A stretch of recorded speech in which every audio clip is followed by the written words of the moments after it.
Hey guys, I have a little bit of a surprise going on today, and I don't know, I guess I'm just in the mood to edit an entire image from scratch, from start to finish. I'm kind of winging this one, guys. I haven't, sometimes I'll sit down and edit an image and write down my steps so I can go back. So I'm not too nervous to go back over my or start from scratch on video, but this should be fun, so hang in there with me. I decided to choose this image because of the baby's skin. We were shooting at kind of an odd time of day.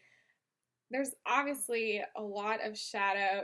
There's no sunlight on the baby. And of course, you don't want to shoot in direct sunlight, so that's why we had him here. And I'm going to fix his skin in post-processing. I'm going to do a few other things with the image. I did start off the edit in RAW and just fixed the exposure, fixed some of the green cast.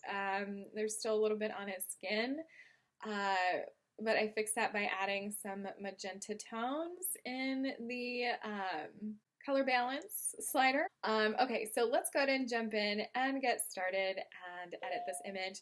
So I'm gonna try and go kind of slow so it's easy to follow along. I don't generally use shortcuts in my videos in Photoshop just because it's easier for anybody to follow along if we're doing it the long way and going through the menus and such. So here goes. First thing I'm going to do is get rid of the big sister in the image. So to do that, I'm going to just grab a hold of my background layer here and drag it to the bottom. You'll see this little square with the folded corner. I'm going to drop it on there, and I've now made a background copy. That's wonderful. So let's go up to edit.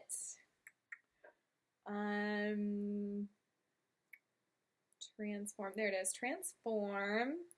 And I want to flip the image horizontal. Okay. The reason I'm doing this, you'll see in just a moment. Actually, basically, you can see this is just sitting on top of the original image. What I want to do is duplicate the left-hand side and paste it over here on the right. So, I mean, there's several ways you can do that, but I find this is kind of dreamier, and I like that dreamier, more whimsical look to my images. So this is how I am going to do it today. Now, I want to mask off the rest of my image, so I'm going to be using a lot of layer masks during my edit for selective editing. So I can apply the image to this far right, to the far right side. So to do that, I'm going to add a layer mask. I still have the top layer selected, and I'm going to click on the rectangle with the little circle in the middle. Okay. Now I want this, with layer masks, real quick, black conceals and white reveals. So notice how the layer mask is white. Everything is being revealed on this particular layer. If I want to conceal it, I need to fill it with black. So to invert it, I'm just going to press Control Command I. Bam, it's inverted, so everything is being concealed. I cannot see it. Again, white reveals. So what I'm going to do, just remember that, we get black conceals and white reveals. I'm going to grab my brush to work with my layer mask here. Keep in mind the layer mask is still selected, this little rectangle here. I'm going to make sure my brush opacity is at 100. I can change that later on here. I want to bring white to the foreground color because, again, guys, white reveals. I'll have that stuck in your head by the end of this tutorial, I promise. So I kind of want to see what's going on over here, so I might brush a little bit more on. And these layer masks are very, very forgiving. Okay, so I'm starting to get some of his body in the upper image that I flipped. So I need to take that off. Black conceals. So I'm simply going to bring black to my foreground color. And I'm going to start painting some of that off. And it's only going to erase this top layer that we're working with. That's why you're not seeing any of the original image disappear, and I can keep going back and forth between the two, erasing and adding and so on. I usually like to go along you know, the line that I had painted and just go over at a lower opacity.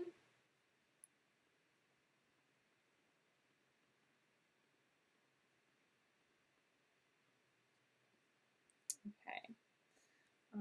I might, this is looking too duplicated up here at the top. You can see that it's been flipped. So I'm just going to erase some of it. I brought black to the foreground color to conceal. Now I'm bringing back some of the girl there. So let me, it's a lot of back and forth. I kind of like to think of it as, you know, kind of like being an artist and molding this clay artwork. You're just like molding and molding, and then, you know, finally you have this beautiful art piece. I really like that. So, you know, you can click on the little box here with the eyeball and do a before and after just to make sure it looks okay. I'm not too picky. The background is really, you know, it's got a nice bokeh going on, so none of this really worries me in the background. I think it looks great. So from here, I'm just going to keep editing. What shall I do next? I really like to deal with skin tones early on, and then I'll end up adding a little bit more to them later. So let's go ahead and brighten up his skin. I'm going to click on my little half circle down here at the bottom for the adjustments. And I'm going to click on levels, and I'm going to brighten it up. Now, again, I just want these adjustments to apply to his skin. So it will apply to the entire image right off the bat, but I'm only paying attention to what it does to his skin because we will be making a layer mask, of course, so we can do some selective editing. So I'm going to bring the top right dial in, that's for our brights, and the middle dial for the midtones. We're going to bring that over to the left a little bit to brighten. Might bring in the darks just a tad to keep the contrast and exit out of there. So black conceals, I'm going to press Control-Command-I. I'm going to grab my brush, make sure my opacity is at 100%. White is my foreground color because white reveals. And notice I'm making my brush larger and smaller by using the left and right bracket keys. Now, if you ever wonder, you know, you're maybe a meticulous editor, I'm not always, but sometimes I am. Especially during these tutorials, I kind of just breeze through these edits here, guys. But if you're having a hard time seeing where you've painted, like this just brightens part of the image. I'm going in and brightening up the skin a little bit. If you can't really see where you've painted and you want to make sure that you've gotten, you know, perfect lines and you're not brightening some odd part of the image that you didn't want to, you can just press the backslash key and it shows you exactly where you painted. So anywhere that's not red, basically. And you don't have to be too perfect with this particular adjustment. I'm really liking it. Now I can go back in, I can press before, you know, the little eyeball to get a quick before and after. I really like that. I am going to adjust the skin definitely more later on. It's still looking quite dull, and I want to add some color and life into it and some saturation. That's definitely what he's missing. His skin looks very desaturated next to this enormously bright and saturated green color that we've got going on here. So let's go ahead and tackle that. I'm going to click on my little adjustment icon and let's click on hue saturation. Gosh, guys, this is so much fun and kind of very nerve-wracking. I don't know,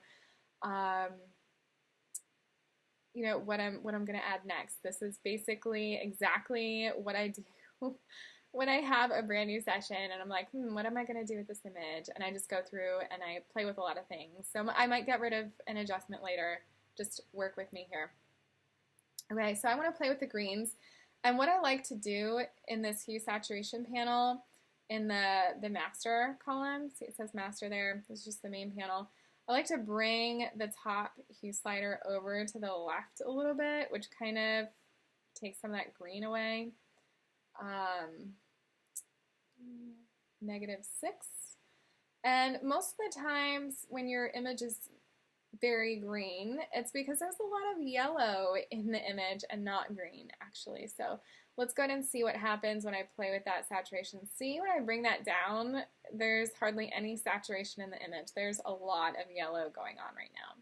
So I might bring that down, -5. Let's play with the slider.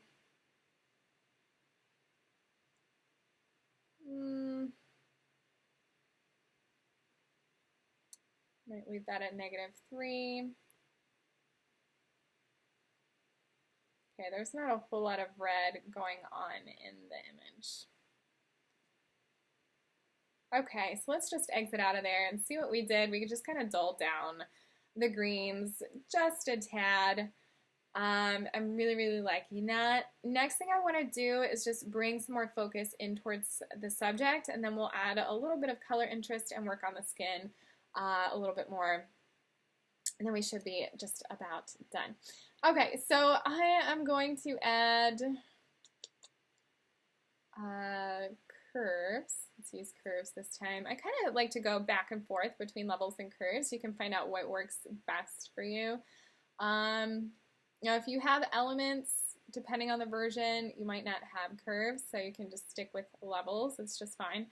So I'm going to bring this down a little bit. Notice I just made a point in the middle. I'm grabbing it and pulling it down.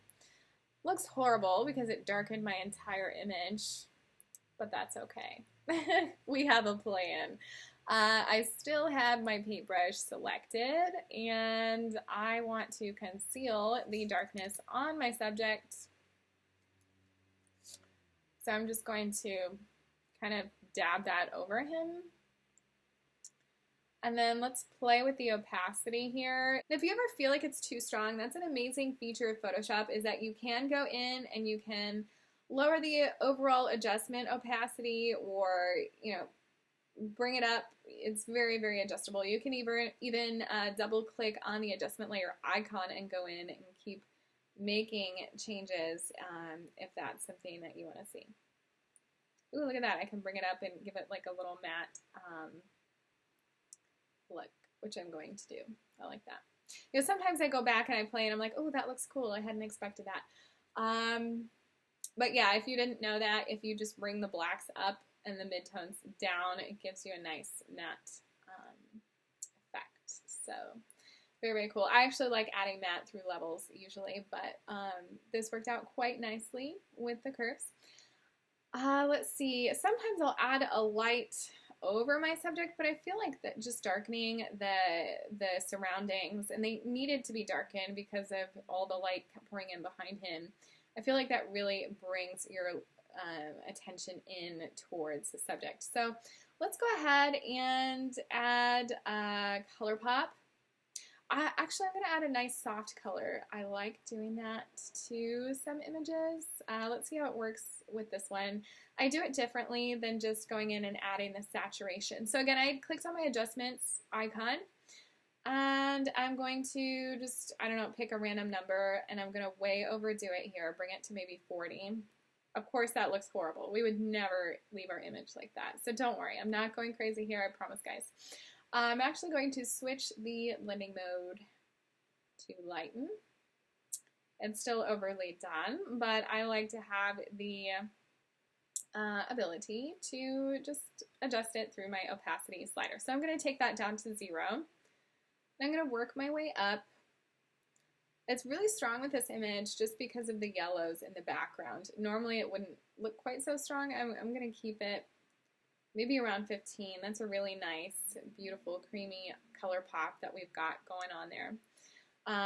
Okay, so let's add a nice, deep, rich color. Again, I'm clicking on my adjustment layer icon. I'm deciding whether I want to go to solid color or gradient map. I'm going to do the gradient map. Okay, it's going to look really funky here for a moment. You'll notice that with a lot of the adjustments, you really have to have that vision in your head because you know what you want it to look like. Just because sometimes when you click on an adjustment, it looks really wonky. You can make it work. You've got that vision. Just keep plugging away. You have to know what you're doing, which is why I'm making these videos for you guys. Really, this is not going to ruin your image. Okay, so what we're doing with the gradient map is selecting a color to apply to the darks of your image and the brights of your image. So on the left-hand side, we have the darks of our image. I like to apply a darker color to the darks and a lighter color to the lights. I'm thinking I want to add some rich browns. So on the left, I don't think I had actually told you. I'm going to double click on the bottom left dial. It would help if I would be walking you guys through this, huh? Okay, so this is up, and you can click on any color you see here on the right-hand side. I like a brown, so I'm just going to kind of pull that down between the red and the orange. And click OK. Let's click on our bottom right slider, or dial, rather. And I'm going to pick kind of a nice creamy peach. So it's going to be more in the reds, like a light peach. Now, I'm not sure if this is going to turn out the way I want it to look, guys, so bear with me. Obviously, this does not look good right now, but that's okay. We're going to change the blending mode and make it look nice and creamy and exactly how we want it. So let's press OK and exit out of there. And I'm just going to play with the blending modes. Now, when you do play with the blending modes, you're generally going to have to bring your opacity way down for that layer. And that's okay, because we're already expecting that. Okay, so bring that down. Let's see what happens. Okay, so it's adding some warmth and contrast to my image. I really like that, actually. And I'm going to just try something out real quick. I'm going to duplicate that layer by dragging it down to the square with the folded corner. I'm going to double click on the layer icon. I'm getting really excited and I'm tripping up my words. Okay, I'm going to hit reverse. Okay, let me see if I can explain this correctly. So remember how I'd explained generally you want to pick a darker color for the darks over here on the left and pick a lighter color to apply to the brights over here on the right.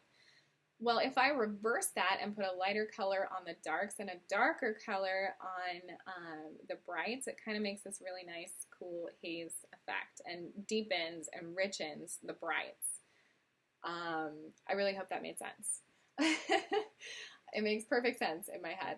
But I'm going to bring that opacity down and just kind of bring it up here. I really like the color that I'm getting. Sometimes I'll go back and change the opacities and such if I feel like I'm taking the edit too far, which happens to everybody. We'll just find out later on during the edit. I'm just kind of playing with my layers here. I like that. Let's go ahead and play with the skin a little bit, and then I'll add a few finishing touches. This is a lot of fun, guys. Okay. Levels. I'm addicted to using levels for the skin in Photoshop. So I already went in and brightened. If I want to brighten it some more, I can go back to that particular adjustment layer and brighten it. And I may do that. I want to add some color into the skin. I still feel like it's a little lifeless. So to do that, I really like to add a little touch of red. Remember, this is applying to the entire image, and we're going to make that layer mask here in a moment. Well, we have it because it's built in, right? We're just going to do a little bit of selective adjustments.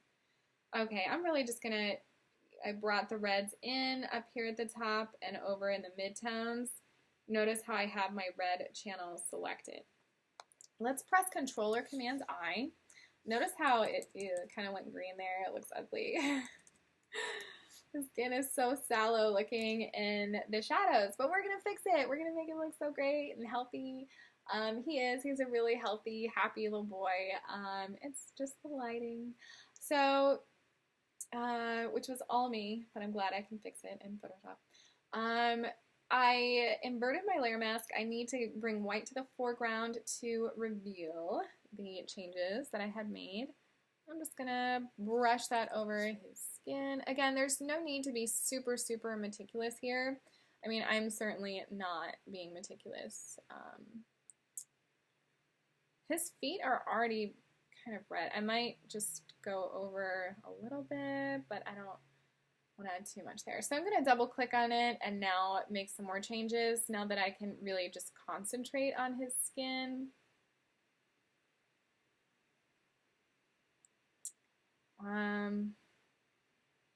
Let's go to the green and see what happens. No, I don't really want to add any magenta.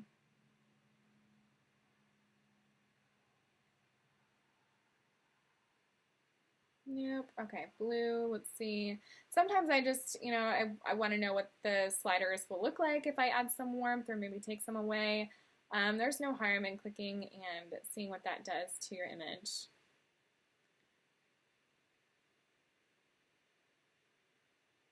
Okay, I'm just going to stick with the red. Usually I do. Now there's one more thing that I want to do to the skin that I absolutely love. And you'll love it too once you try it, I promise. So I'm going to click on my little adjustment icon, click on solid color, and we're going to get a nice peachy tone. So kind of stick closer to the red. Make it fairly light. That's okay. We're going to change the blending mode to hard light and bring it down to 10, the opacity rather, and press Control or Command I. Now I might change the opacity here in just a moment. Now, white is still my foreground color, opacity is still at 100, and I'm just going to brush that over his skin. I might even change the blending mode, just depending on your image. It might look better with overlay or soft light blending mode. I'm thinking I'm definitely going to change it. Yeah, that looks super hazy on his skin. Again, you can press the backslash key to see how horrible or amazing of a painting job that you're doing. Whoops. There we go. Okay, so okay, let's change the blending mode. Just get a real quick before and after. It's really brightening up the skin. And that one is even more so. I'm getting a lot more contrast there. Or just bring that down to 0. I'm going to try something. I might not like it. I'm going to duplicate, just drag and drop. Duplicate the layer and change it to multiply just to give the skin some rich color. I think I like that. Okay, very subtle. Very nice. I'm liking it a lot. Okay, so let's add a few finishing touches. And I think I'm actually going to go back and double click on the levels down here at the bottom that I'd used for the skin. If you get confused as to which layer mask is what, you can absolutely double click on them and rename them. Like I can double click here and say, just type out skin. I can generally remember which was which, but you can definitely do that. If you ever brighten the skin, you still want to keep that contrast. You don't want it to look powdery or pasty, so you still have to darken the darks, and that's up here on the left-hand corner. I'll bring that in. So just brighten him up quite a bit. A lot of times I'll like to go in and just do a snapshot. So I open my history panel. I'm going to click on the little drop-down menu. Click New Snapshot. You can name it. I generally don't name anything because I'm lame. But this is our starting point, straight out of Camera Raw. And this is what we've done to the image. I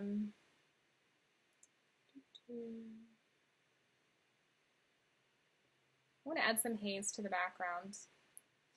Okay, so I'm just going to click on my see, just when I keep saying I'm almost done, I get some ideas. I'm like, ooh, I want to do this. Okay, so I'm going to do that with a solid color.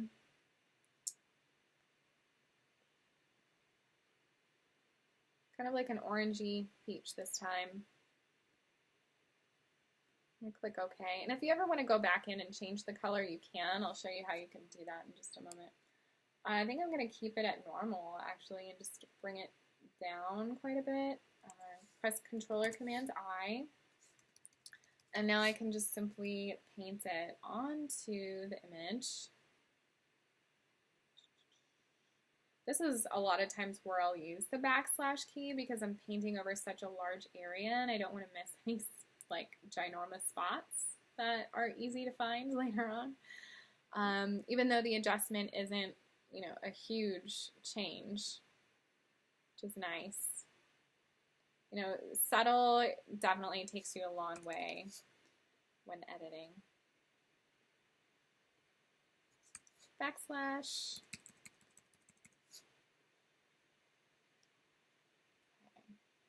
And I'm not going to be super perfect here, guys.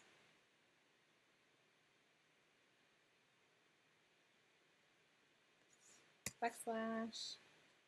I'm still not happy with the skin, so I know I'm going to go back and make a few more changes. But for now, we'll keep it as is. Okay, so haze before and after. And bring that down. Change it to hard light.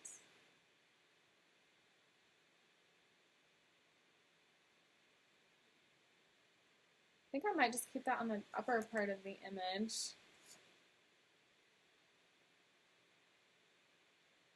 Yeah, that's better. I like that. Okay, and I want to add a little kind of a soft ball of sun up here on the left. To do that, I'm going to click on Gradient. I'm going to click inside the box here that says Gradient. Again, we're working with two dials, both of which I want to be the same soft, kind of peachy color.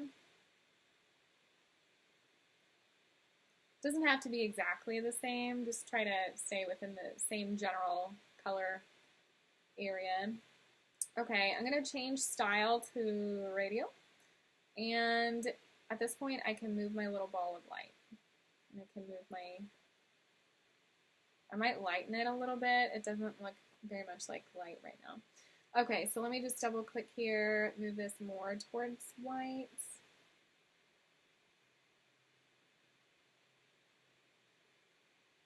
Okay.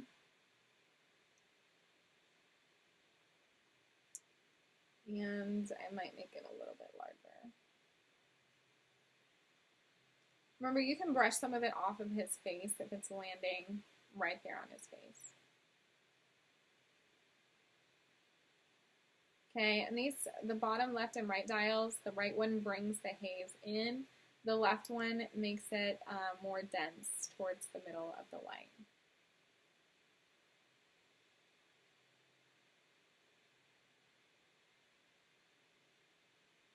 And I can always change the actual layer opacity in a moment. Okay, let me click on the layer mask. Black is on the foreground. And I'm going to bring the opacity down just so it doesn't, don't erase all of it from his face. It might look a bit harsh. I'm just clicking. Okay, I like that. And now I'm going to do something else kind of neat. I'm going to click on the gradient again. This time I want to make a sort of a vignette. So I'm going to click, it automatically selects your color dropper tool. I'm going to click over on the greens.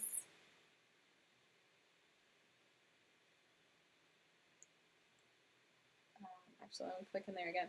I like to bring the top right one into 60 for this one. I'm going to create a vignette. We're going to change the style to radial and click in the box for reverse. I like to bring the angle down to about 45, between 40 and 45. And I'm going to bring it up to maybe 135 and press OK.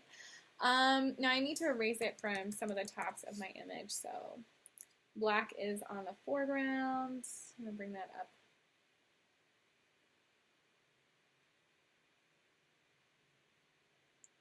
And I can change the opacity. I just think it makes the image kind of dreamy and pretty. So let me take another snapshot at this point. New snapshot. Okay, before and bam. Ooh, I like that. It's looking really nice, huh? Okay. I'm still not completely 100% sold on the skin.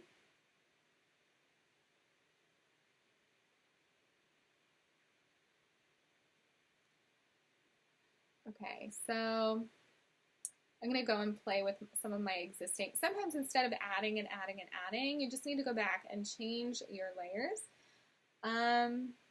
Okay, so this one deepened and richens the color.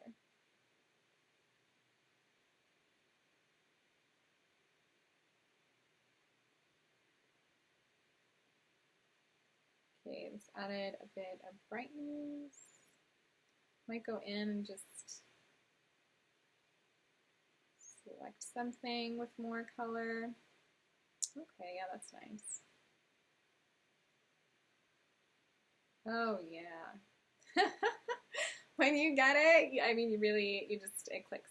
Okay, so I needed a little bit more of a saturated color here on the overlay blend mode that I used, which brightened and added that nice creamy color. Yep. That's it. I love it. I'm going back to the deeper, richer one just to see if I need to bring that up at all. Now I'm going to take another snapshot and I might go back and forth and think, oh my gosh, what was I doing? I added way too much. That's why I think it's so important, just to go back and compare edits just to make sure you're not overdoing it. Before and after, I'm really liking that. This was the skin just a moment ago, and this is what we just did. We added color, guys. That's what he needed. He needed that extra color and warmth, and we did it. Now, normally I would go in and brighten up the eyes and sharpen the image, but for this particular edit, for the most part, color-wise, we are done, and creative-wise, we just need a few finishing touches, like I said, sharpening, eyes, and we'd be good to go. So I love before and afters. We're going to do one more before and after. Thanks so much for watching, guys. I hope you had as much fun as I did going through this edit. I was a little bit nervous, but I'm so glad that I stuck with it and went through this edit, and I hope you love it.